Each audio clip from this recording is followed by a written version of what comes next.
Limit বড় হয়ে কি হবে? বলো বলো বলো কি হবে? আমার লিমিট পাইলট হবে।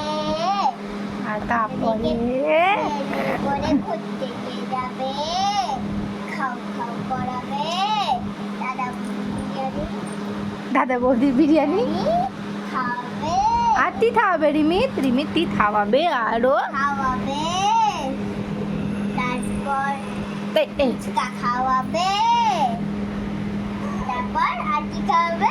আইসক্রিম আইসক্রিম আর কচুরি খাওয়াবে, লুচি দিয়ে কচুরি খাওয়াবে, ঘুগনি খাবে। আমার লিমিটটা কত কি খাবে?